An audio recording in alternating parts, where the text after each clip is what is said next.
اور مان گیا تو وہی مطلوب ہے، اچھی بات ہے،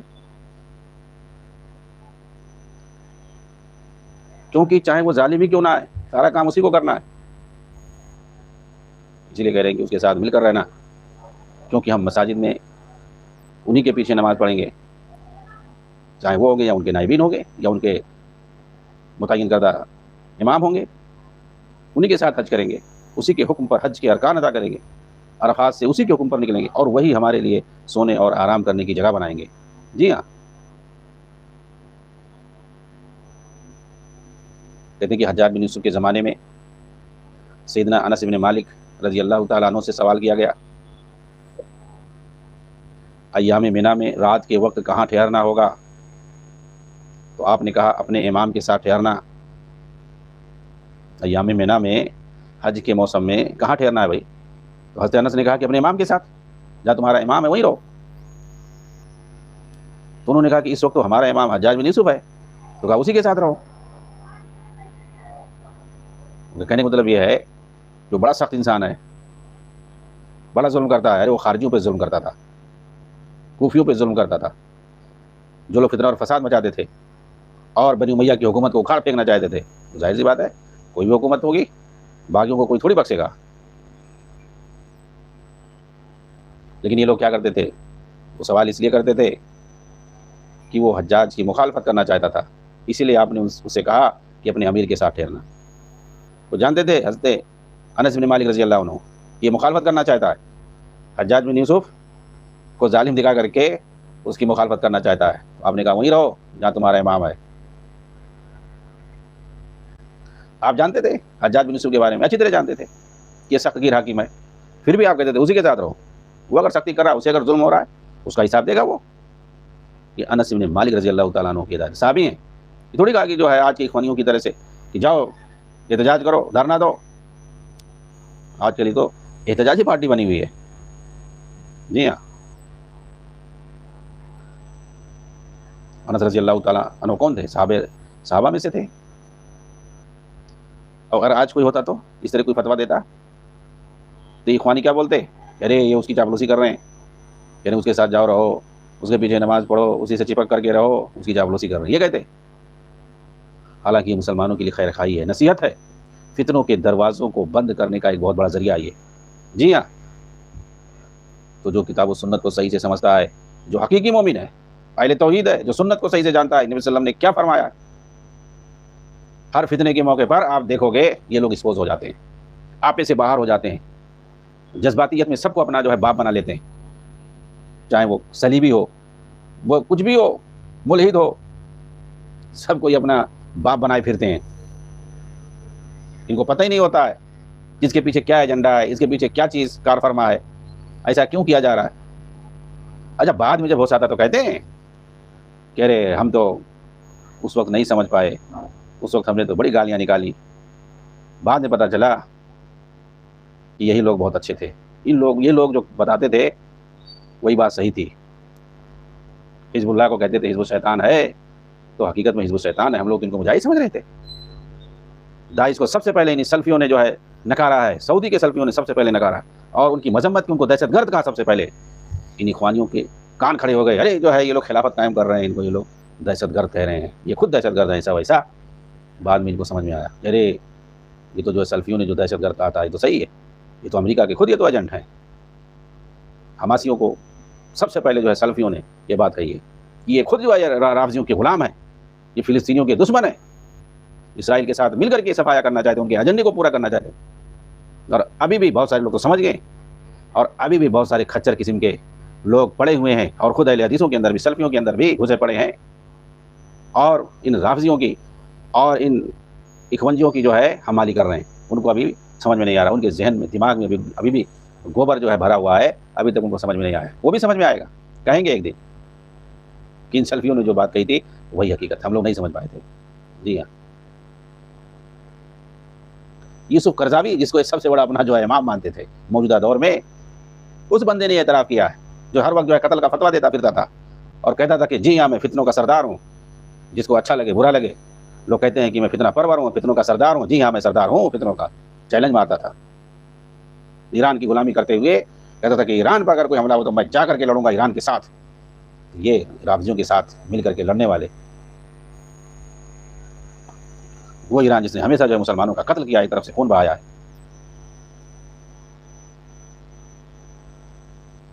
تو وہی کہہ رہے ہیں حضرت انس رضی اللہ تعالیٰ عنہ کا جو فتویٰ ہے، وہی فتویٰ آج بھی سلفی وہی دیں گے فتویٰ جو سلفی علماء ہیں. یہ کیا کہتے ہیں؟ ارے یہ تو حکمرانوں کی چاپلوسی کرتے ہیں. صحابی کو کیا کہو گے؟ 10 سال تک خدمت کی اللہ کے رسول کی، انس بن مالک رضی اللہ تعالیٰ عنہ نے، جنہوں نے کہا کہ حجاج بن یوسف تمہارا امام ہے، اسی کے ساتھ جاؤ، اسی کے پیچھے نماز پڑھو، وہیں پہ رہو.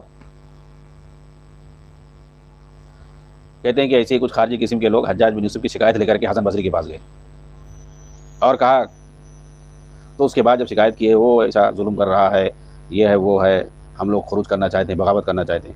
ٹھیک ہے بھائی. تو حسن بصری نے پوچھا کیا اس نے تم لوگوں کو کبھی نماز پڑھنے سے روکا؟ کہا نہیں. اچھا میں بتا دوں آپ کو، اس طرح کی بات جو حسن بصری نے کہا تھا نا ان خارجیوں سے، وہی خارجیوں والی بات آج بھی کوئی دوسرا نہیں، اسرار جیسے سرگنے لوگ بولتے ہیں ان کے، اسرار ڈاکٹر اسرار، کہ آج کے حکمران آپ کو نماز پڑھنے سے نہیں روکیں گے. نماز پڑھو جتنا پڑھنا ہو، تسبیح لے کے ہاتھ میں چلو جتنا چلنا ہو، روزہ رکھو، نماز پڑھو، کچھ بھی کرو، اس سے کوئی نہیں تم کو روکے گا. تم کو حکومت بنانے سے روکیں گے، تم کو خلافت قائم کرنے سے روکیں گے. ارے بھائی ایک آدمی جب حاکم ہے تو اپنی حکومت ہے، تم کو حکومت بنانے دے گا؟ یہ کہاں لکھا ہوا ہے؟ بالکل وہی خوارج والی بات یہ لوگ بولتے ہیں. اچھا ٹھیک ہے نہیں بنانے دے گا حکومت، تو ہمیں جو ہے حکومت بنانے کا حکم ہے. کون سے نبی آئے تھے بھائی حکومت قائم کرنے کے لیے کہ چلو حکومت قائم کرو؟ تو علماء جو ہیں وہ انبیاء ہی کے تو وارث ہیں. دین کا پرچار کرنا ہے، دین کی تبلیغ کرنا ہے، کہا دین کی تبلیغ کرو، تبلیغ کر رہے ہیں لوگ، اسے تو کوئی نہیں روکتا ہے. نماز کہیں بھی پڑھو، کوئی نہیں روکتا ہے، روزہ کہیں بھی رکھو. ارے بھائی جب تم کو نماز روزہ سے نہیں روکتا، تم کو پریشانی کیا ہے؟ جی ہاں پریشانی ان کو ہے کہ اس ملک کے اندر امن و امان ہے، فساد نہیں ہے. فساد برپا کرو، قرآنوں سے ٹکراؤ، قتل و خونریزی ہو، تباہ ہو، 10-20 لاکھ لوگ مارے جائیں، 25-50 لوگ بے گھر ہوں، امن و امان غارت ہو. جی ہاں ہر جگہ تباہی ہو، عزت و آبرو جائے، پڑھائی لکھائی برباد ہو، ساری باتیں ٹھپ پڑ جائیں، دعوت کا کام ختم ہو جائے. یہ جب ہوگا نا تب یہ لوگ کہیں گے ہاں اب یہاں جہاد ہو رہا ہے، یہاں سب کام ہو رہا ہے دین کا. اتنے بڑے جو ہے احباب قسم کے لوگ موجودہ زمانے میں پیدا ہو گئے ہیں. جی ہاں. اور ایک ملک اگر وہاں پر ٹھیک ہے نظام حکمرانی کیسی بھی چھوڑو اس کی، لیکن وہاں دین کا سارا کام ہو رہا ہے. مثال کے طور پہ وہاں مسجدیں قائم ہیں، مسجدوں میں نمازیں ہو رہی ہیں، وہاں جو ہے قرآن و سنت کا درس ہو رہا ہے اور دین کی دعوت اور تبلیغ ہو رہی ہے، لوگ اسلام لا رہے ہیں، سارا کام اگر ہو رہا ہے تو ان کو پسند نہیں ہے، اس کو اور حقارت کی نظر سے دیکھتے ہیں یہ لوگ. جی ہاں نظام سدھارو، نظام سدھارو، نظام جو سدھارو یہ لوگ بولتے ہیں نا، اس کا مطلب ہے فساد لاؤ، کیونکہ انہیں امن اور امان پسند نہیں ہے. اور ان کے یہاں جو نماز روزہ دین کی دعوت اور تبلیغ ہو رہی ہے قرآن اور حدیث کی، وہ تو ان کے یہاں دین ہی نہیں ہے. ان کے یہاں دین کیا ہے؟ نظام قائم کرو، یہی دین ہے، یہی لوگ بتاتے ہیں. تو یہ ان فسادیوں کیسے جو ہے اس وقت کے جو خوارج جو تھے نا بالکل سیم ایسی باتیں بولتے تھے. یوسف قرضاوی ابھی بھی جو آپ ویڈیو دیکھ سکتے ہیں، ہم کب تک صبر کریں؟ لوگ کہتے ہیں صبر کرو. ارے بھائی اللہ کے نبی نے کہا ہے صبر کرو، کوئی دوسرا تھوڑی کہہ رہا ہے. کہیں کب تک صبر کریں؟ 10 سال 20 سال 30 سال 40 سال ہم نے صبر کیا، کب تک صبر کریں؟ ارے مارو قتل کرو، ایک طرف سے سارا خون ہمارے ذمہ، ایسے بندہ بول رہا ہے. یہ کیا ہے؟ یہ جوش میں آ کر کے خوارج کا سرگنا کیا بول رہا ہے؟ قتل کرو، مارو، خون کی ذمہ میں لیتا ہوں، قتل کی ذمہ داری میں لیتا ہوں. لیبیا میں جب تباہی یہ لوگ پھیلا رکھے تھے، صلیبی ناٹو فوج جو اوپر سے ان کو فضائی طور پر ان کو جو ہے ان اخوانیوں کو وہ جو ہے تحفظ دے رہا تھا، صلیبی ناٹو. بتائیے کتنا ہمدرد ہو گیا بھائی صلیبی.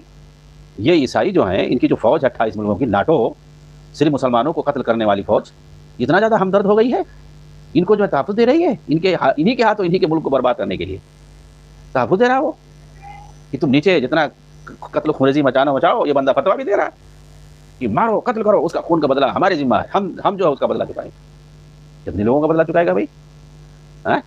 خود ذمہ داری لے رہا ہے. تو یہ جو ہے سرگنے ان کو جوش میں ہوش کھو دیتے ہیں. جی ہاں اس طرح سے تکفیری ہوتے ہیں، قاتل ان کی ذہنیت ہوتی ہے. تو بندہ کہہ رہا ہے کب تک صبر کریں، کب تک؟ ارے حدیث پڑھو گے تب سمجھ میں آئے گا نا. صحیح مسلم جا کر پڑھو کتاب الامارہ. صحابہ کرام نے جب سوال کیا کہ اللہ کے رسول نے جب فرمایا کہ ظالم حکمران پیدا ہوں گے تو کہا کہ ہم اس وقت کیا کریں، ان کا مقابلہ کریں؟ تو کہا نہیں صبر کرو، یہاں تک کہ حتی تلقونی علی الحوض، جب انہوں نے کہا کہ اللہ کے رسول ہم کب تک صبر کریں، تو اللہ کے رسول نے کہا جب تک کہ حوض پر ہم سے ملاقات نہ کر لو، نہیں مرتے دم تک۔ حدیث میں سب موجود ہے۔ انصار صحابہ کو آپ نے سمجھایا تھا کہ کچھ ترجیحات ہوں گی، یعنی لوگ جو ہے ظلم ہو سکتا ہے، کچھ لوگ ظلم کر سکتے ہیں حکمرانوں میں سے، یعنی تمہارے حقوق میں کمی کر سکتے ہیں، جو حقوق ہوں گے اس کی برابر ادائیگی نہیں کریں گے، تو اللہ کے رسول نے کہا ایسے موقع پہ صبر کرنا، تم ان کے حقوق کو ادا کرنا، ان کے حقوق کو، حکام کے جو حقوق ہیں اس کو ادا کرنا، اور جو تمہارے اپنے حقوق ہیں جو حکام پر واجب ہوتے ہیں وہ جو اللہ سے مانگنا اور صبر کرنا، یہاں تک کہ تم حوض پر آ کر مجھ سے ملاقات کرنا، یہ مرتے تب تک صبر کرنا۔ یہ سب تو حدیثوں میں بتایا گیا کہ اگر حاکم کی طرف سے ظلم ہو رہا ہے، یہ نہیں کہ جو ہے کھڑے ہو جاؤ، بھائی کھڑے ہو جاؤ گے کیا ہوگا انجام؟ بھائی جو ایک سمجھدار انسان ہوتا ہے وہ سمجھتا ہے، اللہ کے رسول نے جو بہتری ہے اس کو سمجھا دیا، کیونکہ آپ سمجھتے تھے کہ اس کا انجام کیا ہوگا۔ ایک آدمی اگر اکڑ کے کھڑا ہو گیا وہ کہے گا ہم نہیں برداشت کریں گے ایسے، تو کیا ہے، وہ بھی جائے گا جان سے اور اپنے پیچھے بہتوں کو لے جائے گا، یہ ہوگا۔ اسی لیے بھائی اللہ کے رسول نے کہا صبر کرنے کے لیے۔ تو یہ جو چند لوگ آئے نا، خوارج جب آئے حسن بصری سے کہا کہ حجاج سے بڑا ظلم کر رہا ہے، ایسا ویسا، ہم لوگ جو ہے بغاوت کرنا چاہتے ہیں، تو حضرت حسن بصری رحمہ اللہ نے ان سے پوچھا کیا تم لوگوں کو نماز پڑھنے سے اس نے کبھی روکا؟ تو کہا نہیں۔ کہا زکوٰۃ دینے سے روکا؟ کہا نہیں۔